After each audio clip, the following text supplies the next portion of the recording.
Friends, welcome back to our channel. ಎಲ್ಲರಿಗೂ ಹೋಳಿ ಹಬ್ಬದ ಶುಭಾಶಯಗಳು. ಇವತ್ತಿನ ಈ ಒಂದು ವಿಡಿಯೋದಲ್ಲಿ ನಾವು ಸ್ಪರ್ಧಾತ್ಮಕ ಪರೀಕ್ಷೆಯ ಪ್ರಮುಖ ಪ್ರಶ್ನೆಗಳ ಬಗ್ಗೆ ಮಾಹಿತಿಯನ್ನು ನೋಡೋಣ. ಹಾಗಾದರೆ ಬನ್ನಿ ಮೊದಲನೇ ಪ್ರಶ್ನೆ ಆರಂಭಿಸೋಣ. ನಮ್ಮ ಮೊದಲನೇ ಪ್ರಶ್ನೆ, ಭಾರತೀಯ ನೌಕಾದಳದ ಅತಿ ದೊಡ್ಡ ಯುದ್ಧ ನೌಕೆ ಯಾವುದು?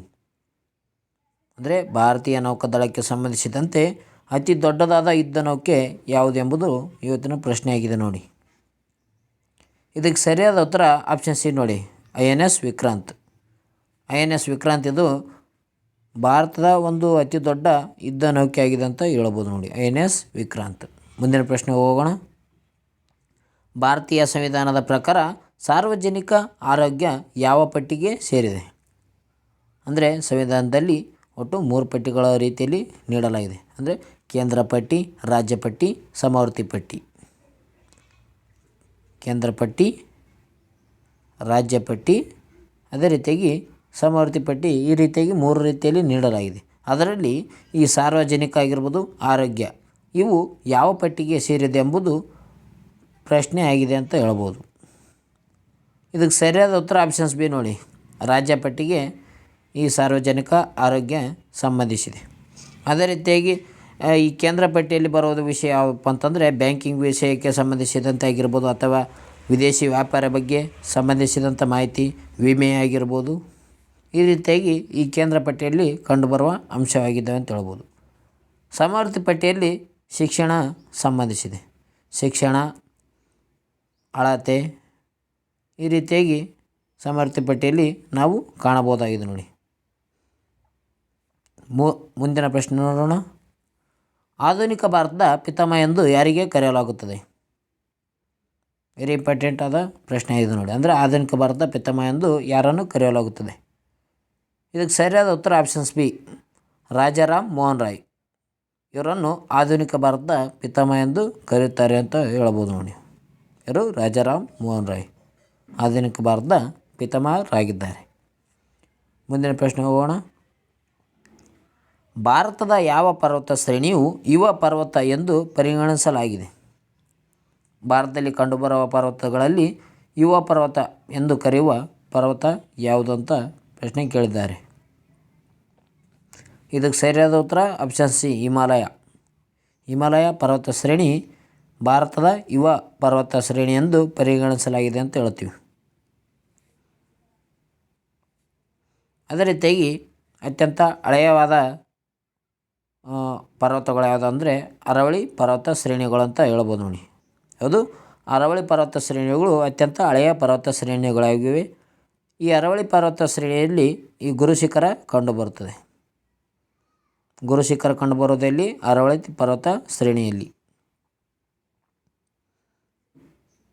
ಈ ಗುರುಶಿಖರದಲ್ಲಿ ಜೈನಿಗೆ ಸಂಬಂಧಿಸಿದಂಥ ಒಂದು ದೇವಸ್ಥಾನ ಇದೆ ಅಂತ ಹೇಳ್ಬೋದು ನೋಡಿ. ಜೈನ ವ್ಯಕ್ತಿಗಳಿಗೆ ಸಂಬಂಧಿಸಿದಂಥ ದೇವಸ್ಥಾನ ಕಂಡು ಬರ್ತದೆ ಇಲ್ಲಿ ಗುರುಶಿಖರದಲ್ಲಿ. ಈ ಗುರುಶಿಖರ ಇರೋದಲ್ಲಿ ಅರವಳಿ ಪರ್ವತ ಶ್ರೇಣಿಯಲ್ಲಿ. ಮುಂದಿನ ಪ್ರಶ್ನೆ ಹೋಗೋಣ. ಮುಂದಿನ ಪ್ರಶ್ನೆ, ಕೆಂಪು ಮಣ್ಣಿಗೆ ಅದರ ಕೆಂಪು ಬಣ್ಣದ ಕಾರಣ ಏನು? ಕೆಂಪು ಬಣ್ಣ ಅಂದರೆ ಕೆಂಪು ಮಣ್ಣು ಕೆಂಪಾಗಿರಲು ಕಾರಣ ಏನು ಎಂಬುದು ಪ್ರಶ್ನೆ ಆಗಿದೆ. ಇದಕ್ಕೆ ಸರಿಯಾದ ಉತ್ತರ ಆಪ್ಷನ್ಸ್ ಏನು ನೋಡಿ, ಕಬ್ಬಿಣದ ಆಕ್ಸೈಡ್ ಅಂತ ಹೇಳ್ತೀವಿ. ಕಬ್ಬಿಣದ ಆಕ್ಸೈಡ್ ಇದು ಕೆಂಪು ಮಣ್ಣಿಗೆ ಕೆಂಪಾಗಿರಲು ಕಾರಣವಾದಂಥ ಒಂದು ಅಂಶವಾಗಿದೆ ಅಂತ ಹೇಳ್ತೀವಿ. ಮುಂದಿನ ಪ್ರಶ್ನೆ ಹೋಗೋಣ. ವಿಶ್ವದ ಅತ್ಯಂತ ದೊಡ್ಡ ಕೋಶವು ಯಾವುದು? ವಿಶ್ವದ ಅತ್ಯಂತ ದೊಡ್ಡ ಕೋಶ ಯಾವುದು? ಅಂದರೆ ವಿಶ್ವದಲ್ಲಿ ಕಂಡುಬರುವಂಥ ಅತ್ಯಂತ ದೊಡ್ಡ ಕೋಶ ಯಾವುದೆಂಬುದು ಪ್ರಶ್ನೆ ಆಗಿದೆ. ಇದಕ್ಕೆ ಸರಿಯಾದ ಉತ್ತರ ಆಪ್ಷನ್ಸ್ ಡಿ ನೋಡಿ, ಉಷ್ಟ್ರಪಕ್ಷಿಯ ಮೊಟ್ಟೆ. ಇದು ಅತ್ಯಂತ ದೊಡ್ಡ ಜೀವಕೋಶ ಆಗಿದೆ ಅಂತ ಹೇಳ್ಬೋದು. ಕೋಶ ಆಗಿದೆ. ಯಾವುದು? ಉಷ್ಟ್ರಪಕ್ಷಿಯ ಮೊಟ್ಟೆ. ಅತ್ಯಂತ ದೊಡ್ಡ ಪಕ್ಷಿ ಯಾವುದು ಅಂತ ಕೇಳಿದ್ರು ಕೂಡ ಈ ಉಷ್ಟ್ರಪಕ್ಷಿ ಆಗುತ್ತದೆ ನೋಡಿ.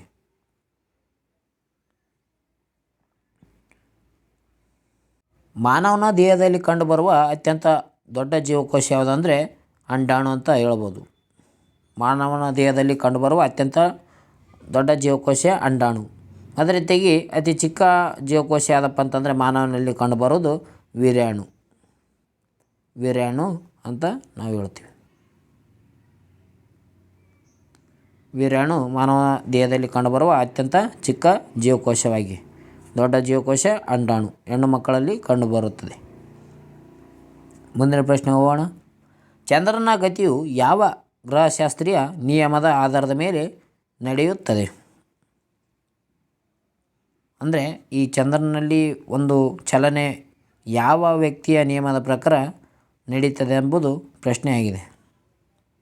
ಇದಕ್ಕೆ ಸರಿಯಾದ ಉತ್ತರ ಆಪ್ಷನ್ಸ್ ಬಿ ನೋಡಿ. ಕೆಪ್ಲರ್ನ ಮೊದಲ ನಿಯಮದ ಪ್ರಕಾರ ಈ ಚಂದ್ರನ ಗತಿ ಶಾಸ್ತ್ರ ನಡೀತದೆ ಅಂತ ಹೇಳ್ಬೋದು. ಕೆಪ್ಲರ್ನ ಮೊದಲ ನಿಯಮ.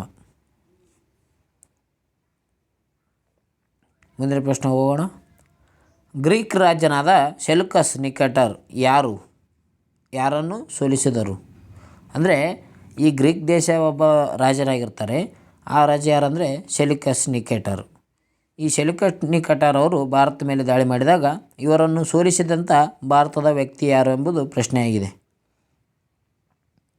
ಇದಕ್ಕೆ ಸರಿಯಾದ ಉತ್ತರ ಆಪ್ಷನ್ಸ್ ಎ ನೋಡಿ. ಚಂದ್ರಗುಪ್ತ ಮೌರ್ಯ.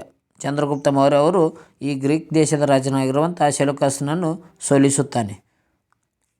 ಸೋಲಿಸಿದ ನಂತರ ಸೆಲ್ಯೂಕಸ್ ತನ್ನ ಮಗಳನ್ನು ಈ ಚಂದ್ರಗುಪ್ತ ಮೌರ್ಯನಿಗೆ ಕೊಟ್ಟು ಮದುವೆಯನ್ನು ಮಾಡಿಸುತ್ತಾನೆ ಅಂತ ಹೇಳ್ಬೋದು.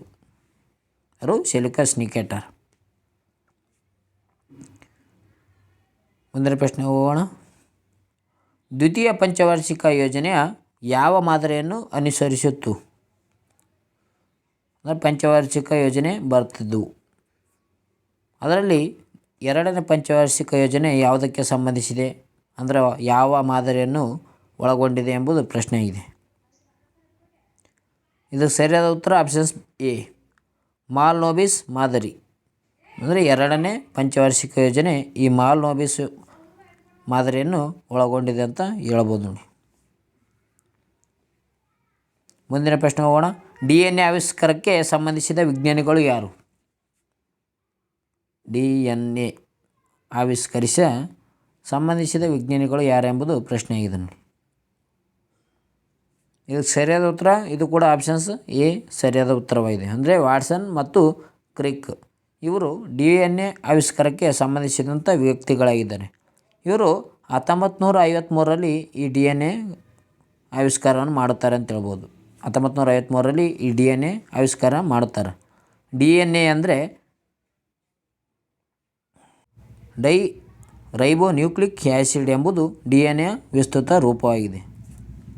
ಇದನ್ನು ಆವಿಷ್ಕರಿಸಿದ ಯಾವಾಗಂದರೆ 1953ದಾಗ. ಇದು ಆವಿಷ್ಕಾರ ಮಾಡಿದಂಥ ವ್ಯಕ್ತಿಗಳು ವಾಟ್ಸನ್ ಮತ್ತು ಕ್ರಿಕ್.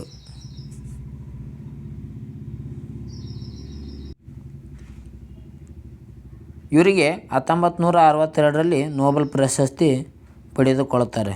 ವಾಟ್ಸನ್ ಮತ್ತು ಕ್ರಿಕ್ ಅವರು 1962ರಲ್ಲಿ ನೋಬೆಲ್ ಪ್ರಶಸ್ತಿ ಪಡಿತಾರೆ ಅಂತ ಹೇಳ್ತೀವಿ. ನೋಬೆಲ್ ಪ್ರಶಸ್ತಿ. ಮುಂದಿನ ಪ್ರಶ್ನೆ ಹೋಗೋಣ. ಅಣ್ಣಾ ಹಜಾರೆ ಯಾವ ಚಳವಳಿಗೆ ಸಂಬಂಧಿಸಿದ್ದಾರೆ? ಅಣ್ಣಾ ಹಜಾರೆ ಅವರು ಚಳವಳಿಯನ್ನು ನಡೆಸುತ್ತಾರೆ. ಆ ಚಳವಳಿ ಯಾವುದೆಂಬುದು ಪ್ರಶ್ನೆಯಾಗಿದೆ. ಈ ಪ್ರಶ್ನೆಗೆ ನಿಮ್ಮ ಉತ್ತರವನ್ನು ಕಾಮೆಂಟ್ ಮೂಲಕ ತಿಳಿಸಿ ಫ್ರೆಂಡ್ಸ್. ಯಾವುದು ಅಣ್ಣಾ ಹಜಾರೆ ಅವರು ಯಾವ ಚಳವಳಿಗೆ ಸಂಬಂಧಿಸಿದ್ದಾರೆ ಎಂಬುದು ಕಾಮೆಂಟ್ ಮೂಲಕ ನಿಮ್ಮ ಉತ್ತರವನ್ನು ತಿಳಿಸಿ. ಮುಂದಿನ ಪ್ರಶ್ನೆ ಹೋಗೋಣ. ವಿಶ್ವದ ಅತಿ ಉದ್ದದ ಗೋಡೆ ಎಲ್ಲಿದೆ? ಅಂದರೆ ವಿಶ್ವದಲ್ಲಿ ಕಂಡುಬರುವಂಥ ಒಂದು ದೊಡ್ಡ ಗೋಡೆ ಅಂದರೆ ಉದ್ದದ ಗೋಡೆ ಯಾವ ದೇಶದಲ್ಲಿ ಕಂಡುಬರುತ್ತದೆ ಎಂಬುದು ಪ್ರಶ್ನೆಯಾಗಿದೆ. ಇದಕ್ಕೆ ಸರಿಯಾದ ಉತ್ತರ ಆಪ್ಷನ್ಸ್ ಎ ಚೀನಾ ದೇಶದಲ್ಲಿ ಕಂಡುಬರುವಂಥದ್ದು ಅತಿ ಉದ್ದದ ಗೋಡೆ ಕಂಡುಬರ್ತದೆ. ಅಲ್ಲಿ ಚೀನಾ ದೇಶದಲ್ಲಿ ಕಂಡುಬರ್ತದೆ. ವಿಶ್ವದಲ್ಲಿಯೇ ಅತ್ಯಂತ ಉದ್ದದ ಗೋಡೆ ಆಗಿದೆ ನೋಡಿ. ಮುಂದಿನ ಪ್ರಶ್ನೆ ಹೋಗೋಣ. ಜಲವಾಯು ಪರಿವರ್ತನೆ ಅಂದರೆ ಕ್ಲೈಮೇಟ್ ಚೇಂಜ್ ಪ್ರಮುಖ ಕಾರಣವೇನು? ಕ್ಲೈಮೇಟ್ ಚೇಂಜ್ನ ಪ್ರಮುಖ ಕಾರಣ ಯಾವುದು ಎಂಬುದು ಪ್ರಶ್ನೆಯಾಗಿದೆ. ಇದಕ್ಕೆ ಸರಿಯಾದ ಉತ್ತರ ಆಪ್ಷನ್ಸ್ ಎ ಕಾರ್ಬನ್ ಡೈಆಕ್ಸೈಡ್ ಹೆಚ್ಚಳದಿಂದ ಈ ಕ್ಲೈಮೇಟ್ ಚೇಂಜ್ನ ಪ್ರಮುಖ ಕಾರಣ ಆಗಿದೆ ಅಂತ ಹೇಳ್ತೀವಿ. Carbon dioxide. ಮುಂದಿನ ಪ್ರಶ್ನೆ ಹೋಗೋಣ. ನೀಲಿ ಕ್ರಾಂತಿಯು ಮುಖ್ಯವಾಗಿ ಯಾವ ಕ್ಷೇತ್ರಕ್ಕೆ ಸಂಬಂಧಿಸಿದೆ? ಇದು ನೀಲಿ ಆಗ್ಬೇಕು ನೋಡಿ. ನೀಲಿ ಕ್ರಾಂತಿಯು ಯಾವ ಕ್ಷೇತ್ರಕ್ಕೆ ಸಂಬಂಧಿಸಿದೆ ಎಂಬುದು ಪ್ರಶ್ನೆ ಆಗಿದೆ ನೋಡಿ. ನೀಲಿ ಕ್ರಾಂತಿ ಯಾವ ಕ್ಷೇತ್ರಕ್ಕೆ ಸಂಬಂಧಿಸಿದ್ದಾಗಿದೆ? ಇದಕ್ಕೆ ಸರಿಯಾದ ಉತ್ತರ ಆಪ್ಷನ್ಸ್ ಬಿ, ಮೀನುಗಾರಿಕೆಗೆ ಸಂಬಂಧಿಸಿದೆ. ನೀಲಿ ಕ್ರಾಂತಿ ಸಂಬಂಧಿಸಿರುವುದು ಮೀನುಗಾರಿಕೆಗೆ. ಅದರ ಜೊತೆಗೆ ವೈಟ್ ರೆವಲ್ಯೂಷನ್ ಯಾವುದಕ್ಕೆ ಸಂಬಂಧಿಸಿದೆ ಅಂದರೆ ಹಾಲು ಉತ್ಪಾದನೆಗೆ ಸಂಬಂಧಿಸಿದೆ. ಯಾವುದಕ್ಕೆ? ಬಿಳಿ ಕ್ರಾಂತಿ. ಬಿಳಿ ಕ್ರಾಂತಿಗೆ ಸಂಬಂಧಿಸಿದ್ದು ಹಾಲು ಉತ್ಪಾದನೆಗೆ ಅಂತ ಹೇಳ್ತೀವಿ ನಾವು. ಹಸಿರು ಕ್ರಾಂತಿ ಇದು ಆಹಾರ ಧಾನ್ಯಗಳಿಗೆ ಸಂಬಂಧಿಸಿದಂಥ ಕ್ರಾಂತಿಯಾಗಿದೆ. ಹಸಿರು ಕ್ರಾಂತಿ ಆಹಾರ ಧಾನ್ಯಗಳಿಗೆ ಸಂಬಂಧಿಸಿದೆ. ತೈಲ ಬೀಜಗಳು ಇದು ಯಾವ ಕ್ಷೇತ್ರಕ್ಕೆ ಸಂಬಂಧಿಸಿದೆ ಎಂಬುದು ಒಂದು ಕಾಮೆಂಟ್ ಮೂಲಕ ಉತ್ತರವನ್ನು ತಿಳಿಸಿ ನೋಡೋಣ. ಅಂದರೆ ನೀವೆಷ್ಟು ಚಟುವಟಿಕೆಗಳನ್ನು ಮಾಡ್ತೀರ ಎಂಬುದು ನಮ್ಗೆ ಗೊತ್ತಾಗಬೇಕಲ್ಲ. ಆದ ಕಾರಣ ತೈಲ ಕ್ರಾಂತಿ ಅಂದರೆ ತೈಲ ಬೀಜಗಳ ಕ್ರಾಂತಿ ಯಾವ ಕ್ಷೇತ್ರಕ್ಕೆ ಸಂಬಂಧಿಸಿದೆ ಎಂಬುದು ಕಾಮೆಂಟ್ ಮೂಲಕ ತಿಳಿಸಿ. ನೀಲಿ ಕ್ರಾಂತಿ ಮೀನುಗಾರಿಕೆಗೆ ಸಂಬಂಧಿಸಿದೆ ನೋಡಿ. ಮುಂದಿನ ಪ್ರಶ್ನೆ ಹೋಗೋಣ. ಭಾರತದ ಕೇಂದ್ರ ಅರಣ್ಯ ಸಂಶೋಧನಾ ಸಂಸ್ಥೆ ಎಲ್ಲಿದೆ? ಕೇಂದ್ರ ಅರಣ್ಯ ಸಂಶೋಧನಾ ಸಂಸ್ಥೆ ಕಂಡುಬರುವ ಸ್ಥಳ ಯಾವುದು? ಇದಕ್ಕೆ ಸರಿಯಾದ ಉತ್ತರ ಆಪ್ಷನ್ ಸಿ ನೋಡಿ, ಡೆಹ್ರಾಡೂನ್ನಲ್ಲಿ ಕಂಡುಬರ್ತದೆ. ಇಲ್ಲಿ ಉತ್ತರಾಖಂಡ್ನ ಡೆಹ್ರಾಡೂನ್ನಲ್ಲಿ ಕಂಡುಬರುವಂಥ ಸ್ಥಳವಾಗಿದೆ. ಯಾವುದಂದರೆ ಕೇಂದ್ರ ಅರಣ್ಯ ಸಂಶೋಧನಾ ಸಂಸ್ಥೆ ಡೆಹ್ರಾಡೂನ್ನಲ್ಲಿ ಕಂಡುಬರುತ್ತದೆ ನೋಡಿ. ಮುಂದಿನ ಪ್ರಶ್ನೆ ಹೋಗೋಣ. ಭಾರತ ಸಂವಿಧಾನದ ಪ್ರಕಾರ ಏಕೆ ಸಾರ್ವಜನಿಕ ತತ್ವಗಳು ಜಾರಿಗೆ ತರಲು ಆಗುತ್ತಿಲ್ಲ? Directive principles of state policy ಇವುಗಳನ್ನು ಈ ಸಂವಿಧಾನದಲ್ಲಿ ಸಾರ್ವಜನಿಕ ತತ್ವಗಳನ್ನು ಏಕೆ ತರಲಾಗುತ್ತದೆ ಎಂಬುದು ಪ್ರಶ್ನೆ ಆಗಿದೆ ನೋಡಿ. ಯಾಕಪ್ಪ ಅಂತಂದರೆ ಇದಕ್ಕೆ ಸರಿಯಾದ ಉತ್ತರ ಆಪ್ಷನ್ ಸಿ ನೋಡಿ, ನ್ಯಾಯಾಲಯದ ನಿಯಮಗಳನ್ನು ಜಾರಿಗೆ ತರಲು ಸಾಧ್ಯವಿಲ್ಲ. ಏನಪ್ಪ ಅಂತಂದರೆ ಇದನ್ನು ನ್ಯಾಯಾಲಯದ ನಿಯಮಗಳನ್ನು ಜಾರಿಗೆ ತರಲು ಇದು ಸಾಧ್ಯವಿಲ್ಲ ಅಂತ ಸರಿಯಾದ ಉತ್ತರವಾಗಿದೆ ನೋಡಿ. ಯಾಕಪ್ಪ ಅಂತಂದರೆ ಇದು directive principle of state policy, ರಾಜ್ಯ ನಿರ್ದೇಶಕ ತತ್ವಗಳು ಅಂತ ಹೇಳ್ಬೋದು ನಾವು.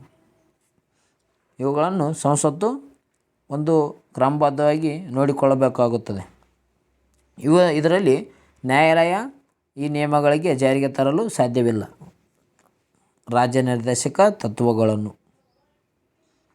ಮುಂದಿನ ಪ್ರಶ್ನೆ ಹೋಗೋಣ. ಭಾರತದ ಜನಗಣತಿ ಪ್ರಕಾರ ಅತಿ ಹೆಚ್ಚು ಜನಸಂಖ್ಯೆ ಹೊಂದಿರುವ ರಾಜ್ಯ ಯಾವುದು? ಇದು ಕೂಡ ಅತ್ಯಂತ ಸುಲಭವಾದ ಪ್ರಶ್ನೆ ಆಗಿದೆ. ಇದನ್ನು ಕೂಡ ಕಮೆಂಟ್ ಮೂಲಕ ತಿಳಿಸಿ. ಕ್ವೆಶ್ಚನ್ ನಂಬರ್ 3 ನೋಡಿ. ಮುಂದಿನ ಪ್ರಶ್ನೆ ಹೋಗೋಣ. ಎರಡನೇ ಬುದ್ಧ ಎಂದು ಯಾರನ್ನು ಕರೆಯುತ್ತಾರೆ? ಇದಕ್ಕೆ ಸರಿಯಾದ ಉತ್ತರ ಆಪ್ಷನ್ಸ್ ಡಿ, ಅಶೋಕ ಅಂತ ಹೇಳ್ತೀವಿ. ಎರಡನೇ ಬುದ್ಧನನ್ನು ಅಶೋಕನನ್ನು ಕರೆಯುತ್ತಾರೆ ಎರಡನೇ ಬುದ್ಧ ಎಂದು. ಭಾರತದ ಅತಿ ಎತ್ತರದ ಅಣೆಕಟ್ಟು ಯಾವುದು? ಇದು ಕೂಡ ಕ್ವೆಶ್ಚನ್ ನಂಬರ್ 4 ನೋಡಿ. ಇದನ್ನು ಕೂಡ ಕಮೆಂಟ್ ಮೂಲಕ ತಿಳಿಸಿ ಫ್ರೆಂಡ್ಸ್. ಭಾರತ ಅತ್ಯಂತ ಎತ್ತರವಾದ ಅಣೆಕಟ್ಟು ಯಾವುದು ಎಂಬುದು ಪ್ರಶ್ನೆಯಾಗಿದೆ.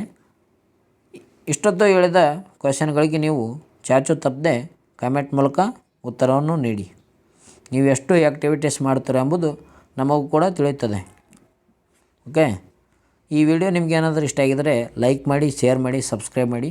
ಅದೇ ರೀತಿಯಾಗಿ ಪಕ್ಕದಲ್ಲಿರೋ ಬೆಲ್ಲೈಕನನ್ನು ಪ್ರೆಸ್ ಮಾಡೋ ಮೂಲಕ ನಾವು ಅಪ್ಲೋಡ್ ಮಾಡೋ ವೀಡಿಯೋನು ಬೇಗ ನೋಟಿಫಿಕೇಷನ್ ಮುಖಾಂತರ ನೋಡಿಕೊಳ್ಳಿ. ಓಕೆ ಫ್ರೆಂಡ್ಸ್, ಇವತ್ತಿನ ಈ ಒಂದು ವಿಡಿಯೋದಲ್ಲಿ ಇಲ್ಲಿ ಇಷ್ಟೇ ಮಾಹಿತಿ ಮುಕ್ತಾಯ ಮಾಡೋಣ. ಮುಂದಿನ ವಿಡಿಯೋದಲ್ಲಿ ಸಿಗೋಣ. ಓಕೆ, ಎಲ್ಲರಿಗೂ ಬಾಯ್. ಕೊನೆಯದಾಗಿ ನೀವು ಕ್ವೆಶ್ಚನನ್ನು ಕಮೆಂಟ್ ಮೂಲಕ ತಿಳಿಸಿ ಈ ವಿಡಿಯೋನ ಕ್ಲೋಸ್ ಮಾಡಿ. ಓಕೆ, ಬಾಯ್ ಫ್ರೆಂಡ್ಸ್ ಎಲ್ಲರಿಗೂ.